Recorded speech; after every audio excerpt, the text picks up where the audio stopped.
Making certain of accuracy and fairness. To make certain that no mistaken interpretations of the doctrines under consideration survived in this book, a preliminary manuscript was submitted to a number of Calvinist friends and acquaintances for their critiques. Reading and discussing with them their valuable comments, for which I am deeply grateful, has been an education in itself. In that process, it became clearer than ever that Calvinists don't agree on everything, even among themselves. A number of critics have faulted me for not accepting the corrections offered by Calvinists, which they, of course, consider necessarily to be true. On the contrary, I have carefully considered, though not accepted, every suggestion. Even though Calvinists often contradict each other, and even Calvin himself, and some accuse others of being hyper-Calvinists. We must each arrive at our own conclusions, and this book is about the serious differences many of us have with Calvinists over the interpretation of key passages of Scripture. Most Calvinists, but not all, agree upon 5 major points. Some insist that there are 10 or even more relevant points.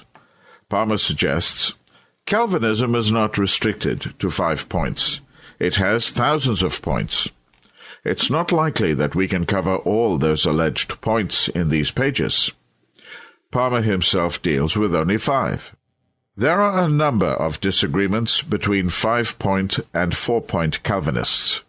For example, Louis Sperry Chafer, founder of Dallas Theological Seminary, called himself a 4-point Calvinist because he rejected limited atonement. Vance points out that many Baptists in the General Association of Regular Baptist Churches are 4-point Calvinists.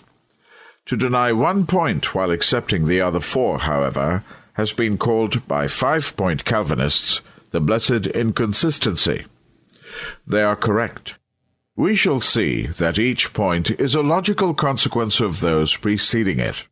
It is not possible to be a Calvinist and hold logically and consistently to less than all 5 points.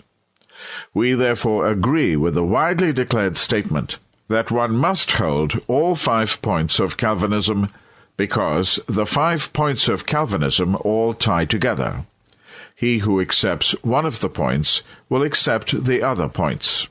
Even those who agree on all 5, however, have different ways of understanding and defending them. Obviously, we cannot cover every variety of opinion in this book, but must stick to what the majority would accept as a fair presentation of their beliefs. Some Calvinists accuse others of being hyper-Calvinistic, a label that is difficult to define. We will endeavor to establish the major Calvinist beliefs as clearly as we can.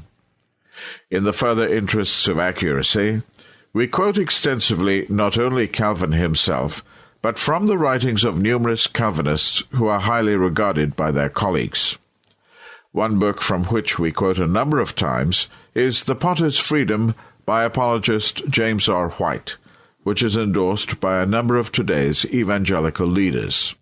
It is an especially valuable resource because it was written specifically to answer Norman Geisler's objections to certain points of Calvinism raised in his recent book, Chosen but Free. There should be more than sufficient citations from authoritative sources for the reader who's willing to go to these references to make absolutely certain that Calvinism is being fairly presented.